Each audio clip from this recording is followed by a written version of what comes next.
살리는 곳에 생명이 자라납니다 라는 제목으로 말씀 증거하겠습니다. 이 하나님의 원리는 생명이 있으면 또 생명을 심으면 생명으로 거두고 미움을 심으면 미움으로 또 사망으로 거둡니다. 그래서 로마서에 육신을 따른 자는 육신의 일을, 영을 따른 자는 영의 일을 생각하나니 육신의 생각은 사망이요 영의 생각은 생명과 평안이라. 우리 육신 사르스, 우리 육신은요 항상 어떤 생각을 하냐면 미움, 질투, 시기, 우리가 원죄로 인해서 죄로 오염됐잖아요. 그래서 오늘 본문에 보니까 옛사람에게 말한 바 살인하면 너희가 심판을 받게 된다는 것을 너희가 들었으나 나는 너희에게 말하노니 형제를 어떻게 얘기해요? 노하면 심판을 받게 되고 라가가 이 멍청한 놈이거든요. 라가란 자는 공에 잡혀가게 되고 미련한 놈이라는 자, 이 사람은 어디로 가요? 지옥불에 들어가리라. 예수님께서 왜 이렇게 형제에 대해서 욕을 할 수도 있고 미워할 수도 있는데 왜 이렇게 지옥불 얘기까지 하면서 극단적으로 얘기했을까? 결국은 사람의 미움과 이 증오와 질투가 결국 살인까지 자라가게 된다는 거예요. 그러니까 아담과 하와가 선악과를 먹고 범죄해서 세상에서 원죄를 가지고 살아가면서 그 가인과 아벨을 낳았죠. 근데 가인이 최초의 살인을 합니다. 자기 동생의 예물을 하나님이 받으시는데 자기 거는 잘 안 받으시는 거예요. 그래서 창세기 4장 5절에 보니까 가인과 그의 제물은 받지 아니하신지라 가인이 몹시 분하여 안색이 변하니. 안색이 변했다는 게 무슨 말이에요? 하나님에 대해서 삐졌다는 거예요. 하나님에 대해서 화가 난다는 거예요. 우리도 신앙생활 하다 보면은 주변 사람에 대해서 화가 나기도 하지만 때로는 하나님에 대해서도 화가 납니다. 내가 이렇게 헌신했는데 왜 나는 이렇게 안 풀리는가? 우리 하나님의 말씀은 무엇입니까? 내가 선을 행하며 어찌 낯을 들지 못하겠느냐?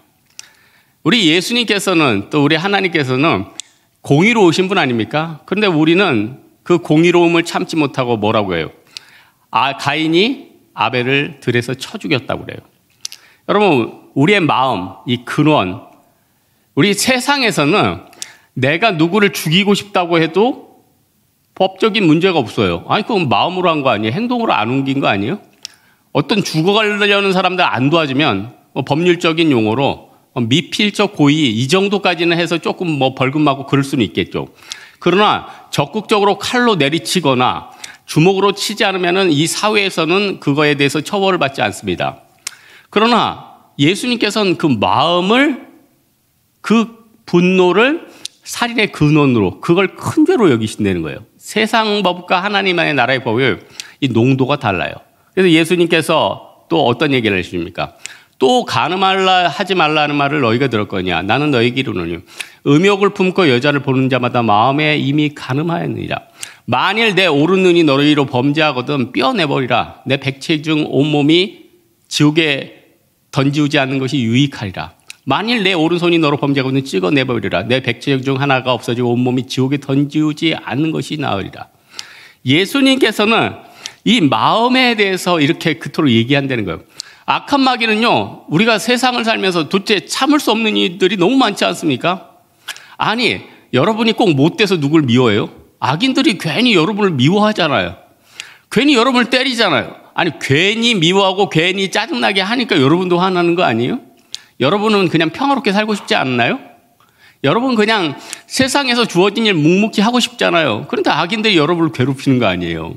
예수를 안 믿는 사람들이 여러분을 공회와 그들의 공회로 끌고 가고 그들의 회당에서 채찍질하는 거 아니에요?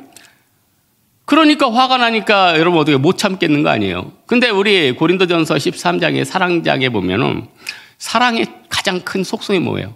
참는 거. 사랑은 오래 참고 사랑은 온유하며 시기하지 아니하며 사랑은 자랑하지 아니하며 교만하지 아니하며 무례히 행하지 아니하며 자기 유익을 구하지 아니하며 성내지 아니하며 악한 것을 생각하지 아니하며 모든 것을 참으며 모든 것을 믿으며 모든 것을 바라며 모든 것을 견디느니라. 사도 바울도 이 견딤을 우리에게 그토록 강조한다는 거예요. 여러분, 우리나라 옛날 말 그런 말도 있죠. 참을 인자가 새기면 살인을 명한다.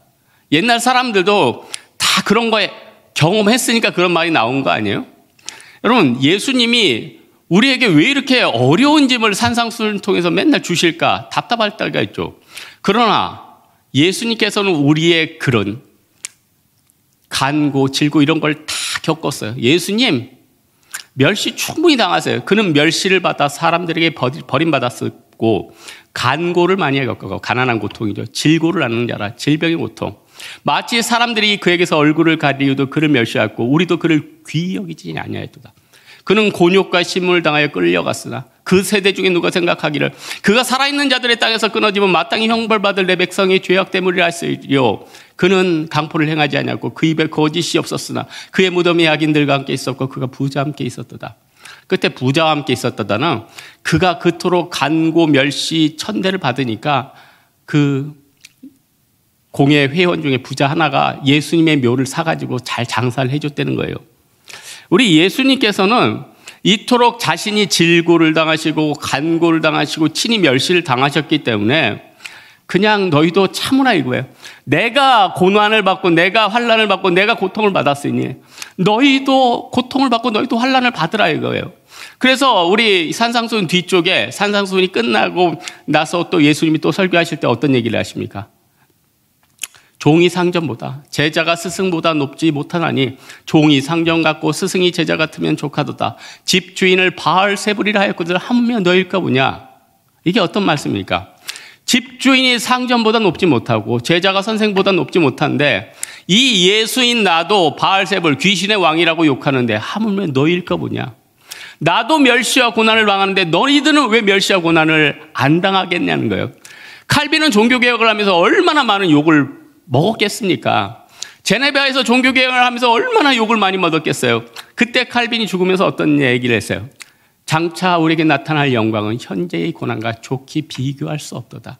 피조물이 고대하는 바는 하나님의 아들들이 나타나는 것이지 피조물이 허무한데 굴복하는 것은 자기 뜻이 아니오직 오직 굴복하게 하시는 이로 말미암습니다. 세상은 예수 그리스도의 다시 오심을 사모하고 있다는 거예요. 지금도 많은 곳에서는 전쟁가 있고 시기가 있고 질투가 있고 폭력이 있고 미워하는 것들이 있어요. 그런데 나는 똑같이 마귀처럼 미워하고 증오하고 세상에 그렇게 살지 말라는 거예요.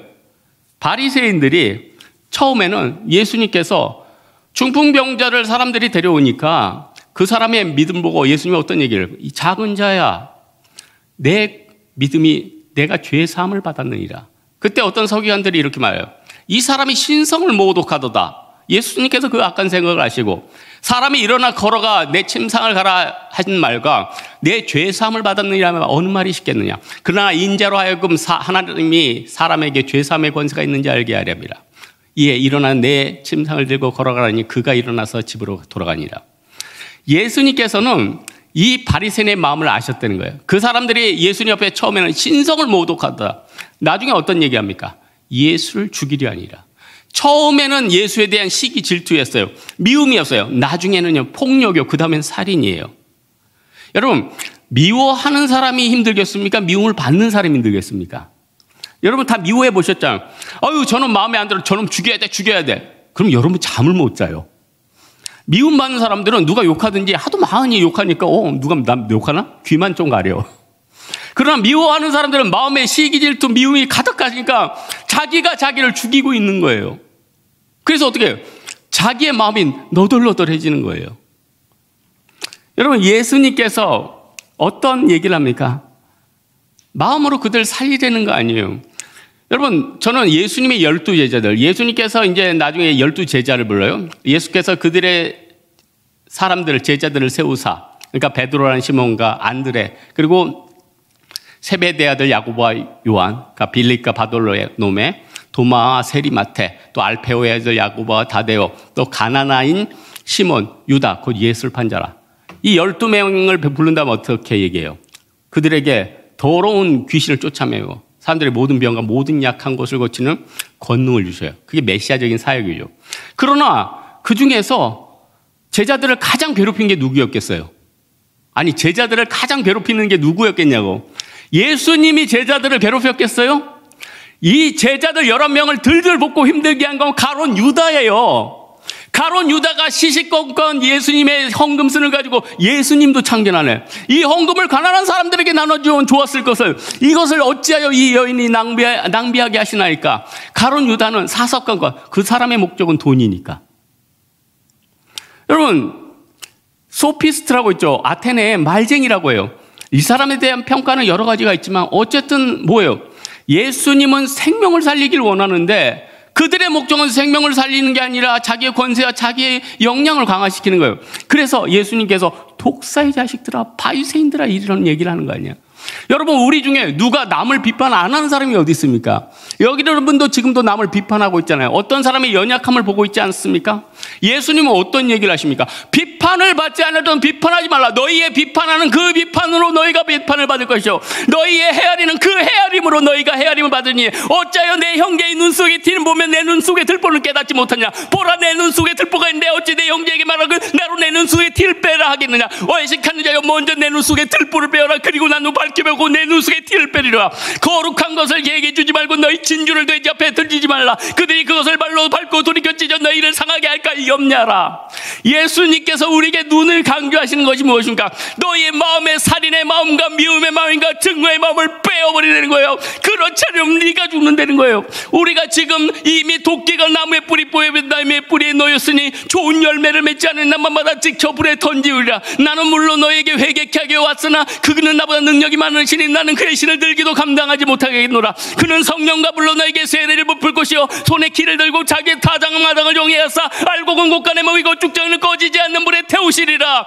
예수 그리스도께서는 우리의 마음의 진노와 분노와 고통과 열등감의 마음을 돌보고 있는 거예요. 주여 우리를 구원하소서. 우리를 불쌍히 여겨 주옵소서. 여러분, 우리 예수 그리스도 앞에서 우리는 어떻게 해야 됩니까? 세상은 자기의 권세를 가지려 합니다. 세상은 다른 사람을 누리려 합니다. 그러나 여기에서 우리가 1년 후에 여기 자리에 앉아 있을 사람이 누가 있을까요? 3년 후에 내가 이 자리에 앉아 있을 사람이 어디 있을까요? 우리의 병과 우리의 상황과 우리의 고통, 우리의 삶을 언제 하나님 앞으로 데려갈지 모른다는 겁니다. 또 이 중에 나는 곧 죽을 거야. 근데 하나님의 의외로 오래 살게 하신 사람도 있어요. 여러분, 에녹은 65세 때, 그때는 굉장히 젊었을 때 낳은 거예요. 그러니까 그때는 거의 182세, 187세 이때 애들 낳았으니까. 노아 같은 경우는 500세 낳았으니까. 에녹이 65세에 무두셀라를 낳았어요. 그러다 300년이 지나서 365세에 승천을 하네. 무두셀라가 이렇게 생각을 했어요. 아, 우리 아버지는 젊은 나이에, 그때는 300세가 거의 30대니까 하나님이 데려가셨으니까 나도 곧 데려가셨구나. 근데 그러다가 무두셀라는 그때 969세, 거의 1000살. 옛날에 그런 말 있지 않으세요?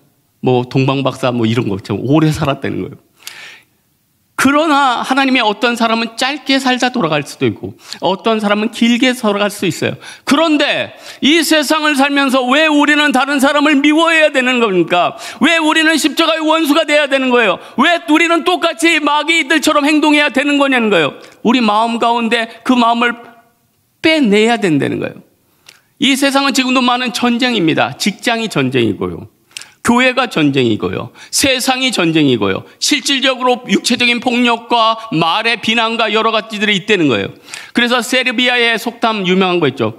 정치인은 전쟁을 시작하고 부자는 무기를 주고 가난한 사람들은 자신들의 자녀를 줍니다. 전쟁이 끝나면 정치인들은 미소를 지으며 악수를 하고 부자들은 식량과 생필품의 가족을 올리고 가난한 사람들은 자신들의 손으로 묻어놓은 자녀들의 무덤을 찾아가거나 어디에 있을지도 모르는 자녀들의 시신들을 하염없이 찾아 나섭니다. 이게 세상이에요. 세상은 어떤 곳입니까? 기록된 바 의인은 없나니 하나도 없고 깨닫는 자도 없고 하나님을 찾는 자도 없고 다 치우쳐 무익하여 선을 행하는 자가 없나니 하나도 없도다. 그들의 혀는 속임을 싸며 그들의 목구멍은 피를 흘리며 그들의 혀는 속을 써 그들의 입에는 저주 악독이 가득하고 그 발은 피 흘리기에 빠른지라. 세상은 피 흘리기에 빠른지예요. 우리는 예수님 앞에 어떤 사명을 얻었습니까? 병든 자를 고치고 죽은 자를 살리고 나병한 자를 깨끗하게 하고 귀신을 쫓아내되 너희가 거저 받았으니 거저 주시라. 너희 전대에 금이나 은이나 동을 가지지 말고 여행을 위하여 너희 병 안에 두 벌의 옷이나 신이나 지팡이를 가지지 말라. 우리 예수님께서는 이 세상의 마음을 내려놓으라는 거예요. 여러분, 세상과 이 세상을 걸쳐서 살 수 있는 방법이 있다면 여러분 좀 알려주십시오. 이 세상이나 이 세상에 있는 것들을 사랑하지 말라. 이 세상에 있는 모든 것이 육신의 정욕과 안목의 정욕과 인생의 자랑이니 다 이 세상으로부터 온 것이 아니라 오직 아버지께로 온 것이라. 이 세상과 그 정욕도 지나가되 오직 하나님의 뜻을 행하는 자는 영원히 거하리로다. 여러분, 도대체 우리가 세상과 이 교회의 신앙생활을 같이 할 수 있는 방법이 도대체 있으면 도무지 그 방법을 알려주십시오. 여러분, 세상이 아니면 교회고, 말씀이 아니면 정욕이고, 하나님 앞에 무릎 꿇는 것이 아니면 내 마음대로 가인처럼 움직이는 거예요. 어떻게 하겠습니까? 여러분, 미움은 살인을 낳습니다. 옛날에 영화 중에, 명작 중에 인생은 아름다워 이런 영화가 있어요. 그 영화에 보면 주인공 귀도가 자기 아들과 함께 독일군 포로에 끌려가요. 그 아들이, 늦게 낳은 아들이 그곳에서 낭망할까봐 그 아들에게, 예, 아들아, 여기는 우리가 지금 전쟁 놀이를 하는 것이야. 우리는 즐겁게 아침에 일어나서 저 군인들과 탱크를 보면서 하루를 보내자. 그 아들을 위로하면서 기도는 하루하루를 보냈어요. 드디어 전쟁의 막바지가 이르렀을 때 기도는 아들을 잘 숨겨놓고 자기는 총살을 당해서 죽고 말습니다. 그리고 해방이 되었을 때 그 아들은 나와서 철없이 자기 인생을 살아가게 되었다는 거예요. 여러분, 예수님의 인생이 이런 게 아닐까요? 공생의 3년 동안 우리를 위해서 십자가의 골고다의 피를 흘리시고 우리의 고통과 사망의 권세를 이루기 위해서 모든 제자들을 삼으시고 그가 모든 백성 중에 모든 약한 것과 병든 것을 고치지 않으셨습니까? 그는 멸시를 받아 사람들에게 버림받았으며 간구를 하는 자라. 마치 사람들이 그에게서 얼굴을 가려도 그를 멸시하였고 그를 귀히 여기지 아니었다. 그는 실로 우리의 질고를 지고 우리의 슬픔을 당하거든 우리는 생각하는 그는 징계를 받으며 하나님께 맞으며 고난을 당한다 하였습니다. 그가 찔림은 우리의 허물을 인하며 그가 상함은 우리의 죄악을 인함이라. 그가 징계를 받음으로 우리는 나음을 입었고 그가 채찍에 맞음으로 우리는 나음을 입었도다. 우리는 다 양 같아서 그를 행하여 각기 죄를 것 같거든 여호와께서 우리들의 죄를 담당하셨도다. 예수님께서 우리의 죄를 담당하지 않았습니까? 여러분, 우리는 오늘도 하나님 앞에 어떻게 살아야 되는가? 주여, 나는 죄인입니다. 주여, 내 입술을 찢어주옵소서. 그때 스라파나가 날라와서 제단의 빈 숯과 그 숯을 가지고 내 입술에 대며 이르되 이것이 내 입에 닿았으니 내 죄가 사여지고 내 악이 자여졌고 내 죄가 사여졌도다. 화로다 나 연망하게 되었다가 내가 입술이 부족한 중에 만군의 왕이신 여호와의 배였을 배웠음이로다. 그때 주께서 이르세 내가 누구를 보내면 누가 나를 위하여 갈고 주여 내가 여기 있나이다 나를 보내소서. 여러분, 우리가 하나님도 오늘 어떻게 하나님 앞에 어떻게 기도해야겠습니까? 주여, 나는 죄인으로서이다. 나를 보내소서. 나는 입술이 부족한 자요 입술이 부족한 백성 중에 만군의 왕이신 여호와 하나님을 배웠음이로다 하였습니다. 이런 기도가 있어야 된다는 거예요. 오늘 말씀의 결론 맺겠습니다. 우리의 마음은 얼마나 찢어져 있습니까? 우리의 내적인 상태는 얼마나 있습니까? 여러분은 어느 지난밤에 원수 마귀들과 여러분의 우울증과 여러분의 열등감과 여러분 고통 때문에 얼마나 잠 못 이루고 이 자리에 나왔습니까? 주님 아시지요. 나의 약함을 아시죠. 나의 교만함을 아시죠. 나의 부족함을 아시죠. 나의 병마를 아시죠. 주여, 주께서 말씀하신 대로 내 믿은 대로 될지어다. 주여, 그럴 줄로 믿습니다. 이런 믿음 가지고 나아가는 여러분 되기를 주님의 이름으로 축원합니다. 찬양하겠습니다. 일상 찬양하겠습니다.